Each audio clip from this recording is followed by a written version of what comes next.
Hey folks, Matt from artoftheimage.com, and I am super excited about the new announcement of the Sony a6300. Incredible. It's pretty much everything we'd hoped, I think, here. The only one thing I think that we didn't get was a fully articulated LCD, but hey, I'm willing to take what we got, because you know what? There's 6 main reasons. I've been going through the specs here, and 6 main reasons, 6 big things of why I'm really interested in this camera, why I may actually buy this camera and shoot with it this year, maybe over my Panasonic G7. Let me go through them for you. These are the 6 big reasons for me. First and foremost is the new 425 point on-sensor phase detection AF system. So basically, we've got a whole new revamped AF system. It sounds like it's going to be incredible performance. Sony keeps, with every body, keeps bringing out better and more refined AF, and this looks like it's going to be insanely good AF. Number 2, and what some people are saying may be the biggest news as far as the a6300 is concerned, is the ability to shoot uninterrupted in live view at 8 frames per second. This is something we didn't have on the a6000 and something that we have now on the a6300. This is something that mirrorless cameras in general have struggled with in comparison to a DSLR, and the ability now to shoot 8 frames per second uninterrupted with live view on, pretty impressive. The third thing that impressed me here is we've also gone up. We've kept the same megapixels on the sensor, 24 megapixels, but we've gone up on the ISO ability. So now the ISO range has gone up to 51,200 from its previous 25,600 on the a6000. So we can expect to see probably about a stop better difference on high ISO, I would think, if Sony is giving us that option. Not to say you'd necessarily want to shoot at 51,000, but you probably didn't want to shoot at 25,000 on the a6000. So I'm just saying it's probably about a stop better performance than the a6000, or close to it. At least that's what I'm hoping. Fourth, and one of the big things for me, probably one of the reasons I've been shooting Panasonic instead of the a6000 in this past year, is that we now have 4K video on board with the Sony a6300. It'll shoot it without any external devices. It'll shoot it to camera, and even more important, the a6300 is using a 20 megapixel area of the sensor, so that's about 6K. And by doing that, it's offering 2.4 times oversampled 4K video. This is really impressive. And that's with a full pixel readout and no pixel binning, which is awesome.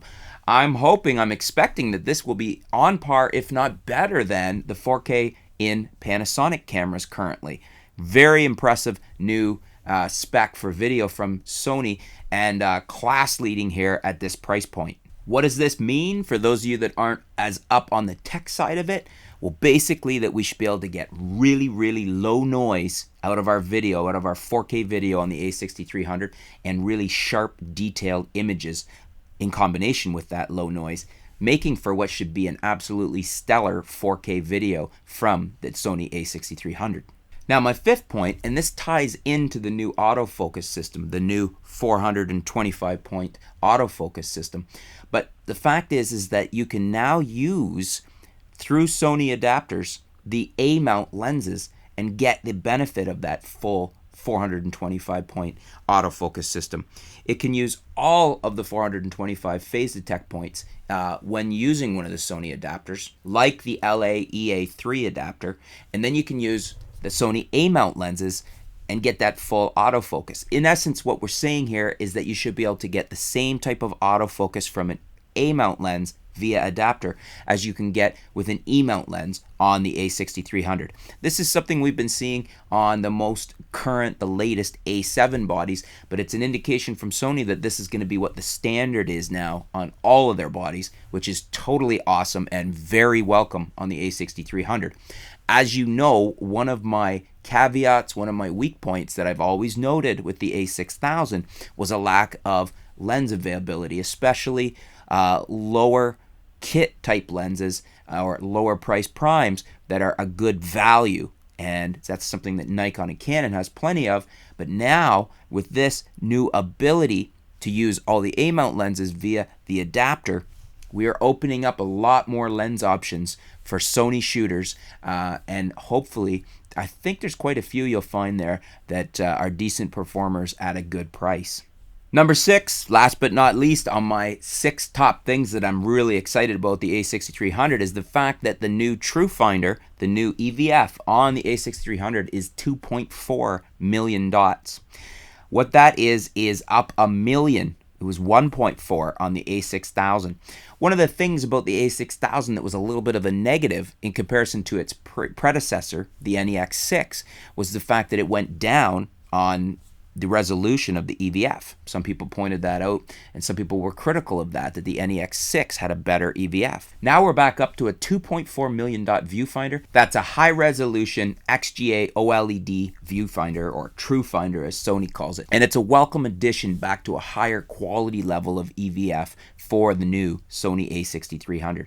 All in all, everything about the Sony a6300 looks to be an improvement over the a6000.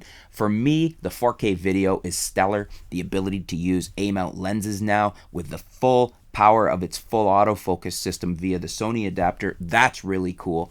Everything here looks totally awesome, and I'm really thinking about acquiring one of these for my own shooting stable, and it might take over as my main gun for my 4K video camera now. So there you go, folks. Those are the 6 things that have me really excited about the Sony a6300. As you can tell, I'm pretty pumped about this camera. I've always liked the a6000, and the a6300 seems to address some of the things that have stopped me from using the a6000 as a main gun.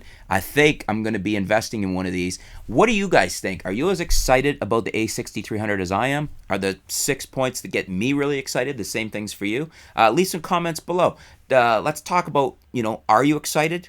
Are you not excited? If so, why? If not, why? And what features are the most important to you? Do you agree with the 6 things I've picked out? Are there different ones? Is there something I've missed? Let's talk about it in the comments below. Let's talk about the a6300 from Sony. Certainly, I think, a really incredible offering. Thanks for tuning in, folks. Stay tuned. We'll be back soon here at artoftheimage.com.